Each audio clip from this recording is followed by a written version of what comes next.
A grand jury has handed down indictments in the Pinyon Pines triple murder case, and the two suspects in the case appeared in court today in Riverside. Let's bring you up to speed on today's developments. 25-year-old Robert Pape and 25-year-old Kristen Smith made their first court appearance. Both have been indicted by a grand jury and charged with 3 counts of murder. There are special circumstance allegations for using a firearm and for committing multiple murders. As we said, both suspects in this case were in court today, and one of them entered a plea. Kristen Smith pleaded not guilty to all charges. Robert Pape did not enter a plea. He was represented by a public defender, but asked that his arraignment be postponed so he can hire a private attorney. Both are being held tonight in Riverside. If convicted, Pape could face the death penalty. However, Smith will not face the death penalty because he was only 17 at the time of the murders. In fact, they are removing Smith from the grand jury indictment and filing a criminal complaint so they can charge him as an adult. Here's what District Attorney spokesman John Hall had to say. Well, anytime we file any charges in a case, it's because we believe that we can prove that case beyond a reasonable doubt to a jury of 12 people. And the same thing here with the grand jury indictment. The grand jury is only going to indict when they believe that they have enough evidence to hand down an indictment on someone. So at this point, based on what we've charged, the evidence that we have in this case, we believe we have enough to file these charges in this case. The grand jury heard about 30 witnesses over a 5-day period. Now, this case has taken a lot of time, being that it happened in 2006.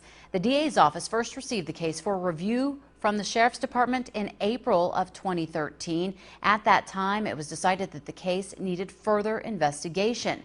It was then returned to the DA in December of this last year. It's taken a long time to get to this point, unfortunately, and we're hopeful that the fact that we've now at a point where arrests have been made and charges have been filed, I hope that brings some solace and some relief to the family, however it may help them get through this further, we hope. It's been a difficult try and investigation, obviously, as you can tell by the length of time that's taken. As far as what was or wasn't done from the time of the crime up until the point that it was presented to us for potential filing, I'd have to refer you back to the Sheriff's Department on any of that specifics. The Sheriff's Department has no comment on the case. Kristen Smith's lawyer, Jim Chickley, says his client is innocent and he is already working to clear his name. He came to KMIR for an interview. Here's what he had to say.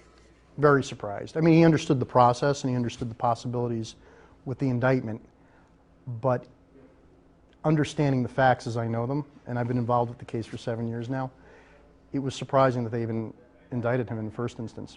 You know, he knew Robert. His relationship with Becky was, as I understand it, loose, a friendship. Other than that, I really couldn't tell you much about it. When the police started investigating, they threw, I believe, a wide net looking at a lot of different people, and he was just one of the people that they started asking questions about. But they were very aggressive, and it was uncomfortable for the young man at the time. He's just a boy, really. So they asked me to come in and help out. We're going to develop the real storyline for why now, but the reasons for the prosecution now are unfortunately, I think, pressure-based. I don't want to try the case in front of the camera. That'll be for the courtroom. On the other hand, I'm really concerned about the way this is being brought to the public's attention. And I think the public needs to know a little bit more about Kristen Smith, and they need to know that he did not commit this crime. I really do believe in his innocence, and it's going to come out, and there's only one way this case is going to end up. That's a not guilty verdict. The story is now developing quickly. It's been a day since KMIR first broke the story that Smith and Pape were arrested. We've been out gathering reactions to the arrests, now nearly 8 years after the date of those murders. We were in Salton City today, where Robert Pape was arrested yesterday by Riverside County Sheriff's deputies.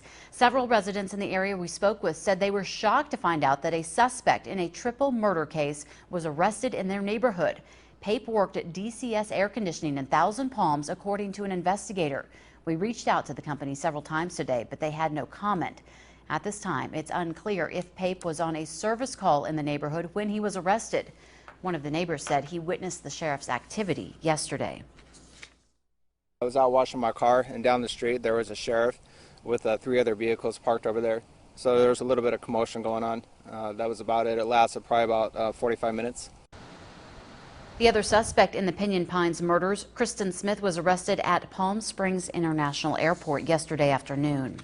On Monday, an attorney for a material witness in this case leaked an affidavit in the case detailing the suspects' names, the details of the murders, and a motive. We did not make this information public because it could have jeopardized the grand jury and arrests. Tonight, with suspects charged, we are revealing what that document says. This affidavit details the state's case against Robert Pape and Christian Smith and alleges their roles in the Pinyon Pines slayings. It states on the night of September 17, 2006, a fire was reported at this house in the small rural community of Pinyon Pines and the mountains above Palm Desert. Becky Friedli's body was found burning in a wheelbarrow in the yard and the Friedli house completely ablaze. After the fire was put out, Becky's mom, Vicky, was found dead inside with her boyfriend, John Hayward.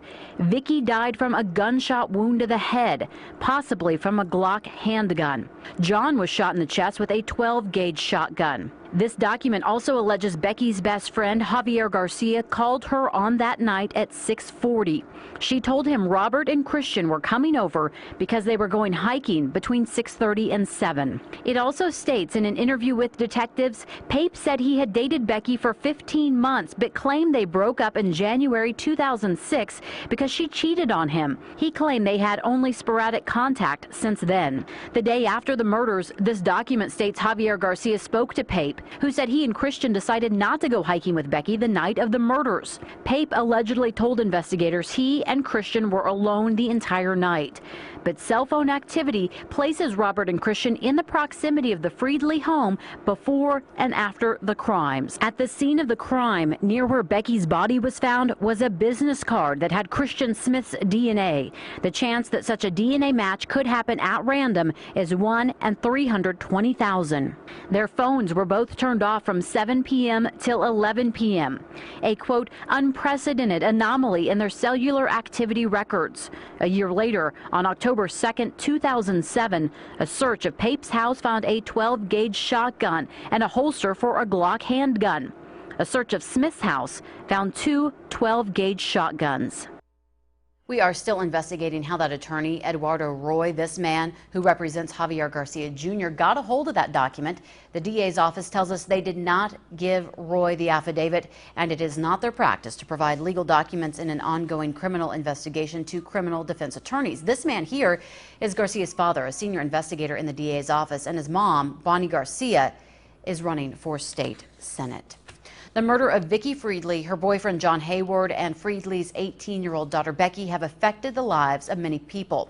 Vicky Friedli had 3 other daughters besides Becky. All have reached out to me and say that their lives have never been the same since the murders. Becky Friedli's father says that there isn't a day that goes by that he doesn't think of her. And John Hayward, this man, was the father of 2 girls and a boy who say they miss him terribly. Becky's older sister, Tanya, says, quote, getting confirmation of these arrests was truly a defining moment. There is no act that can bring my family back or reason to justify what they did, only solace in knowing that they are behind bars. I can only hope that they are held accountable for their actions and involvement in the murder of my family, and that any other participant in this gets like treatment. While we continue to believe that the evidence in this case proves the actions of Pape and Smith, the fact remains that the lives of numerous people have been changed forever. And we also heard from John Hayward's daughter, Katie, this afternoon, who told me, quote, my family and I are ecstatic about the long-awaited arrests that were made in the case late yesterday afternoon. This is just the beginning of a long journey for everyone involved, but I believe that a trial will bring truth and answers to the questions that we've been wanting for 7.5 years. I cannot wait for the end of this all and will not give up until justice is served for my dad, Becky, and Vicky. As this Pinyon Pines murder case now moves into the courtroom, be sure to stay with KMIR News. We broke the story on yesterday's arrests, and we are staying on top of the case until its completion. Stay with KMIR News for full and complete coverage as a new chapter begins in the Pinyon Pines murder case.